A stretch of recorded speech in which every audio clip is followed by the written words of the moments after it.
Good morning, काले वनकम, नमस्कार। आप हमेशा पानी पीना ज़रूरी है। तो एक आदमी को बिना पानी नहीं जी सकता है। Living cell sorry water is absolutely essential to every single form of life. Every living cell, plants, animal alike depend upon this substance. More than half of the human body is made up of water. Much the same is true of other living things. Without water to drink, human beings would die in a very short time.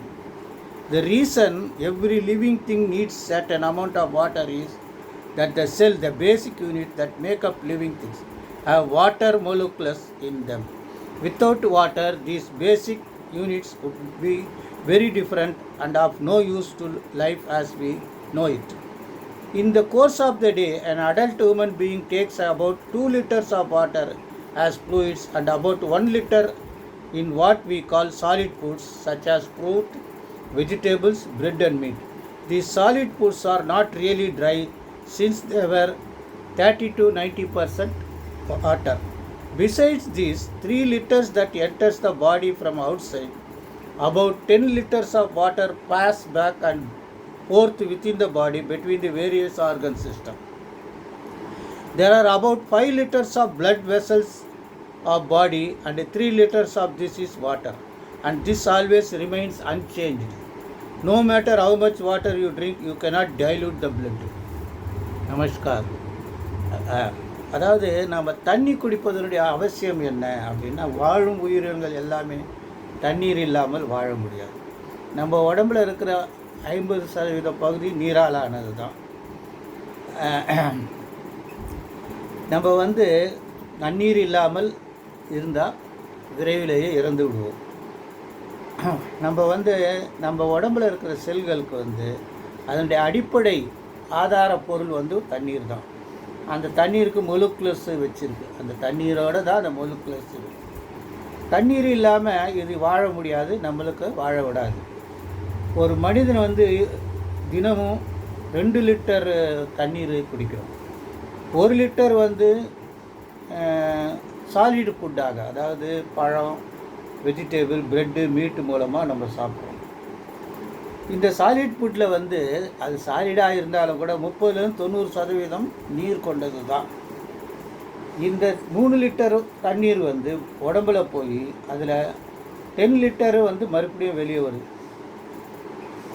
Within the பாடியில் சுற்றுது. Various organ மூலமாக அந்த 10 litres of water சுற்றுது. 5 litre of blood நம்ம இரத்த குழாய்களில் ஓடுது. அதில் 3 லிட்டர் தண்ணீர் இருக்குது. ஆனால் இது எப்போதுமே சேஞ்ச் ஆகாது. அதனால் நீங்கள் எவ்வளோ தண்ணி குடித்தாலும் குடிக்கலைன்னாலும் தண்ணீர் ரத்தத்தினுடைய அந்த தன்மை, அந்த அதனுடைய சக்தி குறையாது. नमस्कार। पानी पीने की इतना ज़रूरी है। हर जो जीवन, आदमी हो, जानवर हो, इंसेक्ट हो, बर्ड्स हो, पानी की बहुत ज़रूरत है। अपना ये सेल में वो मोलेक्युल नाम का है, वो पानी का कंटेंट्स रखती है। तो आपको मालूम होना चाहिए, हर आदमी 2 लीटर पानी पीता है और 1 लीटर पानी जो है उसको खाने में मिल जाता है, जैसा फल, वेजिटेबल्स, रोटी और मांस। इसमें ये जो सॉलिड दिखती है, फिर भी उसके 30 to 90% पानी है इसके। अपना शरीर में 3 लीटर पानी घुसता है और 10 लीटर पानी शरीर में घूमते रहता है। 5 लीटर खून है अपना, मगर 5 लीटर खून में 3 लीटर पानी है। मगर आप ज़्यादा पानी पियो ना पियो, ये खून का कंटेंट्स वो हमेशा एक साथ रहता है। ये पानी पीने से खून डाइल्यूट नहीं होता है। नमस्कार।